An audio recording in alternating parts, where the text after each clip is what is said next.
Man, it's been a long time since I've looked at a Nokia device. What was the one with the crazy camera unit? It was like 20 megapixels. It had it was yellow. The Lumia 1020 might be the last Nokia phone that I featured here on the channel. That could be crazy. Maybe I'm wrong. But now, I kind of feel compelled to jump back in because a lot has changed. And now we're talking about Android One, which, as you know from previous videos, is of interest to me. I'm a big fan of stock Android, bringing a uniform experience to more Android hardware. So this, of course, is the Nokia 7.1. It's packing the Snapdragon 636 chipset, so it's not blazingly fast, but it's got a pretty attractive price tag. You can pick this up on Amazon right now for around 350 bucks for the 64 gigabyte version. Yes, there are some other devices in this space that may be a little bit quicker, but what you get here is fit, finish,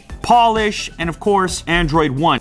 5.8-inch 19:9 FHD plus display. No OLED or anything. Remember the price tag, 350 bucks. It is capable, however, of HDR video. A 12 plus 5 megapixel rear camera with Zeiss optics and an 8 megapixel wide angle front-facing selfie camera.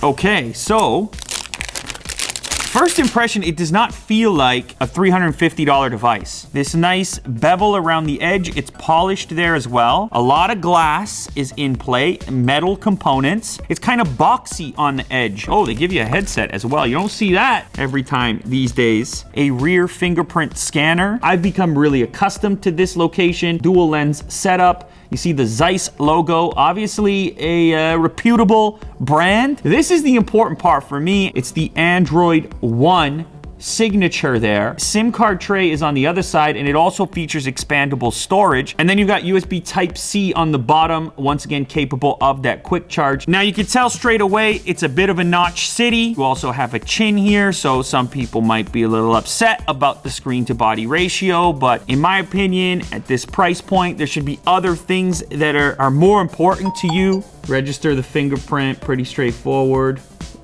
Change the grip. Okay, let's give this fingerprint a shot. Yeah, that's pretty quick. Hang on, one more time.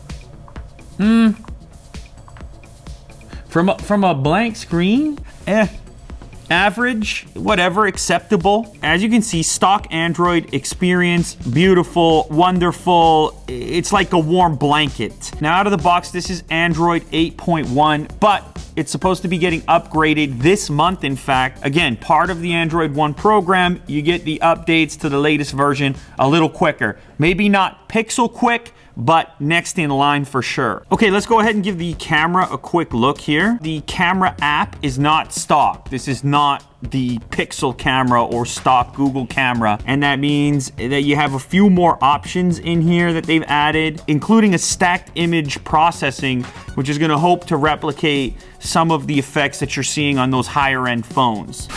Okay, let's do a quick little test here. Auto HDR is turned on. It's going to attempt to bring up the shadows in the frame and give you more detail in the highlight. I'm not sure how well that's working. I mean, it's a very bright environment, but it looks a little blown out on the side of the face there. That looks to work a little bit better than there.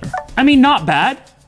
Not terrible. Definitely not the best I've seen. Let's try it without auto HDR. That one there is the auto HDR, and that one is not. So yeah, I mean, you could see it brightens up a touch. There's a little bit of work going on there. The camera is a pass. I've seen better cameras. Of course I've seen better cameras. I'm looking at phones at every price range, and we need to make the adjustment here for $350 price point, okay? It's not terrible. You know, the highlight here on the nose and the cheek, it might be a little bit blown out, but the detail's okay in the beard and whatnot. I'd say that's an acceptable selfie. Including this wonderful drawing angle right here. It's a 7th gen Core i7 processor, 1 terabyte of SSD storage. Of course, you can configure that even higher if you want. Speaker's not nice. It's very tinny, and it's mono out the bottom. It's easy to cover it up. 32 gigs of RAM. This one has a GTX 1070.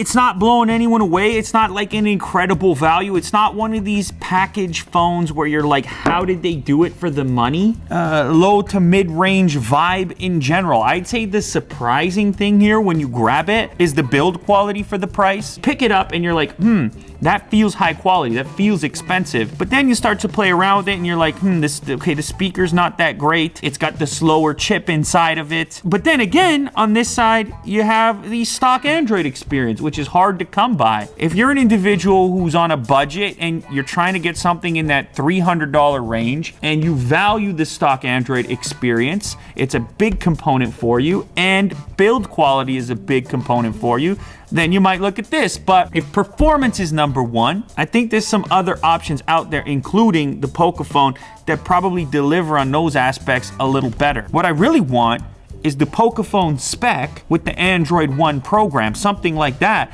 Now we're talking. So this one for me, I'm not gonna switch to this one. This is not a switch video by any means. It's got some things going for it. It's readily available, unlike some of those other options, and in various markets. This one, you can pick it up on Amazon right now. You can't say the same for some of those other products, so you gotta dock some points there as well. But if you're willing to import, man, there are some amazing phones, $300 to $400 in that range.